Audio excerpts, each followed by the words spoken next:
Hello, I'm Carrie Cordy. It is Friday, November 17th, 2017. I figured today I would talk more about what's going on in my life. I haven't really been doing that lately. So, I'll start off today with something a little bit difficult, and that is talking about sexual abuse. And I was abused when I was a child, but I was also abused recently too.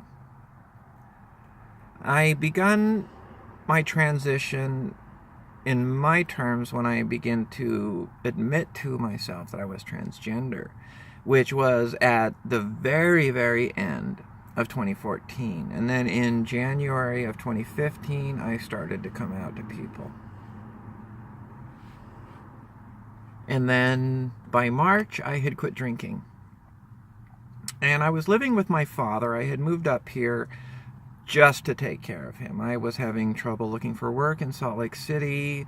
Anyway.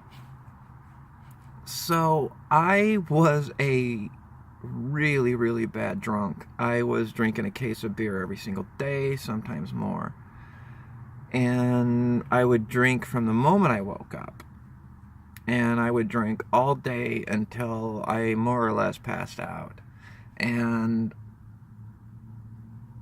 that was the only way I could really be dead to the world, because my normal sleeping patterns is I only sleep an hour, hour and a half, 2 hours at a time, and then I wake up and then I have to get back to sleep. It's the way it's always been for me, unless I've been heavily drinking, which is not a healthy way to handle that. So let me rewind a little bit.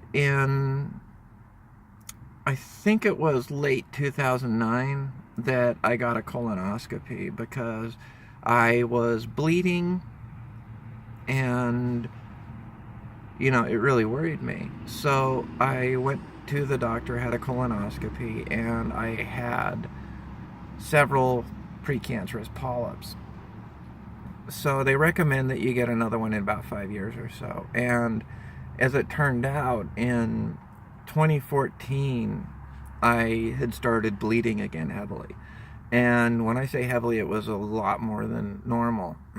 So I went and had a colonoscopy done, and they found that there were no problems as far as the polyps or any of that kind of stuff goes, but the bleeding was coming from tears inside of my anus.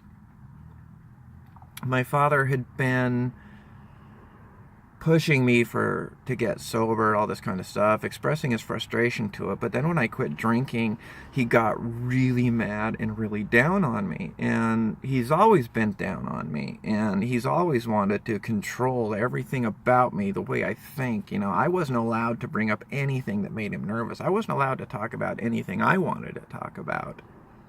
That was years and years of putting everything I was on the side just for him.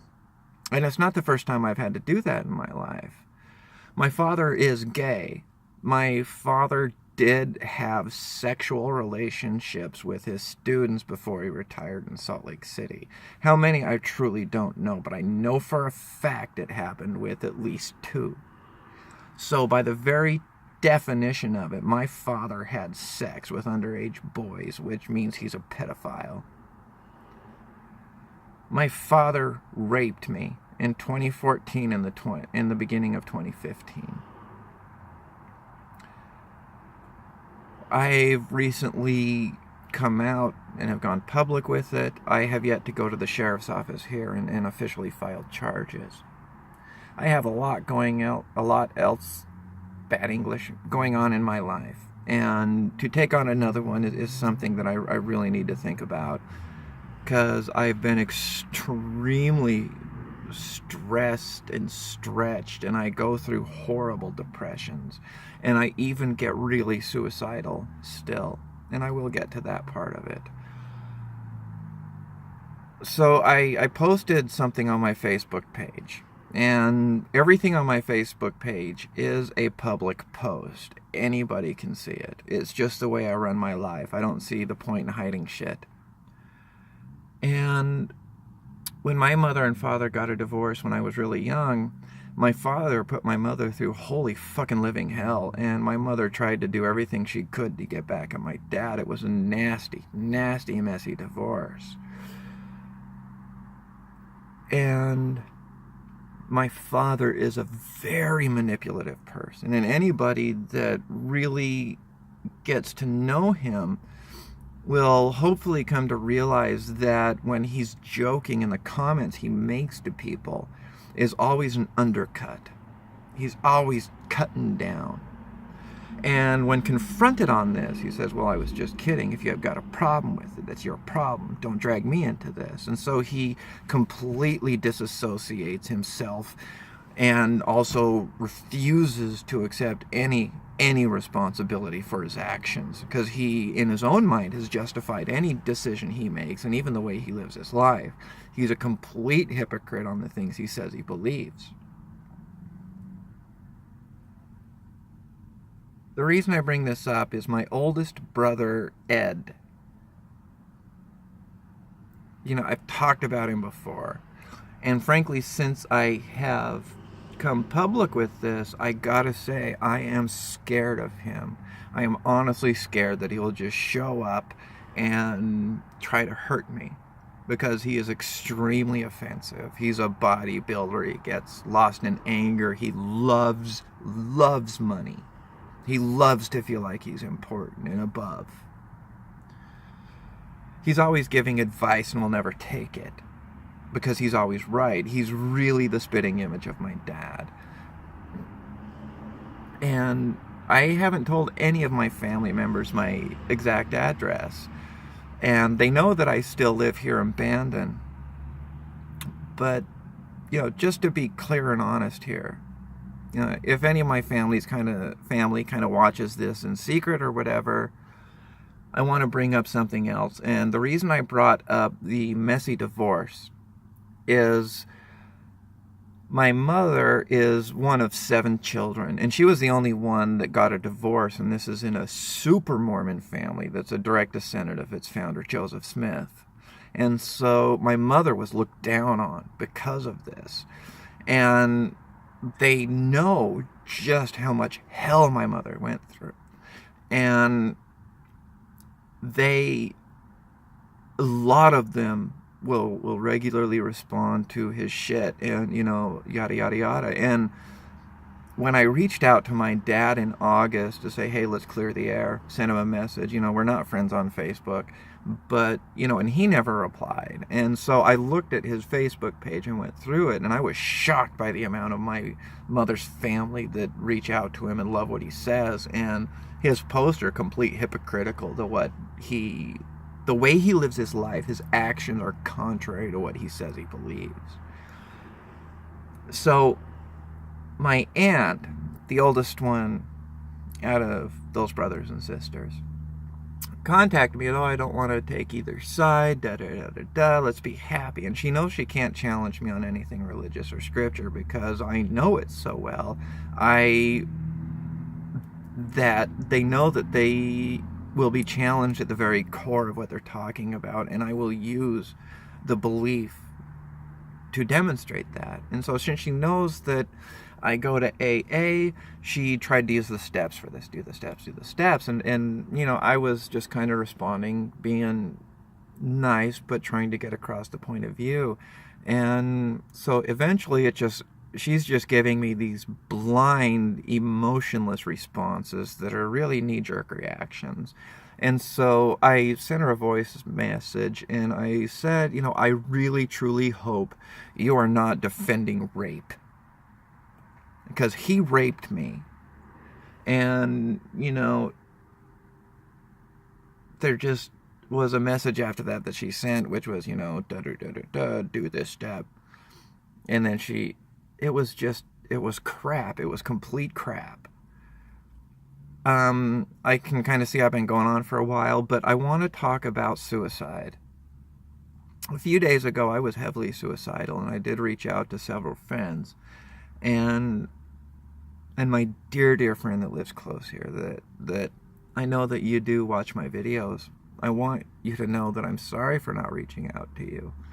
I know your plate is really heavy now and you've got some things going on in your life, and I really didn't want to add to what you needed to do that day, because I know it was a lot. I know you've been stressed, and I just love you way too much to add to that. But I do have people I can reach out to, and I did. I made it through as I knew I could.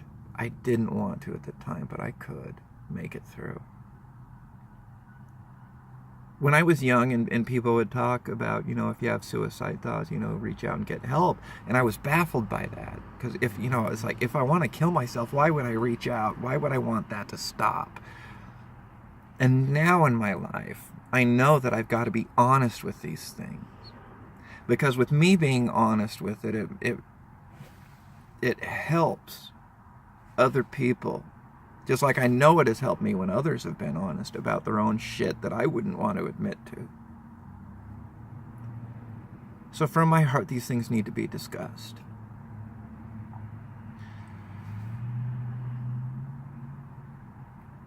To express what it is, and to also know the pain it would cause people that would be left behind, and the anger that can even be brought about on those left behind about the seeming selfishness of the act itself.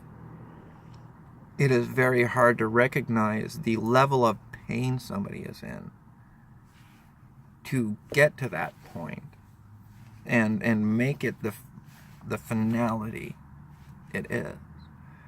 So with my own pain and in my own dark moments, when I'm feeling truly alone and unloved, and knowing that the people in my life have a lot on their plate, and me not feeling like I am important enough to reach out and say, hey, could you put shit on pause a little bit and help me?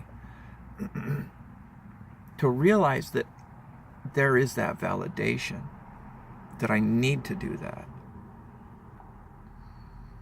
That is so important. And, I can have friends that'll just put it bluntly, you mean a lot. And the Rural Organizing Project here in Oregon is something that I've kind of, I guess you could say, get involved in whatever kind of suicidal way. And one of the dear people from it, she messaged me that I mean a lot. I mean, there's an article that she wrote on their website that talks about the group that is formed, and that it formed around me because of the things that I went through and my own willingness to admit that this goes beyond me.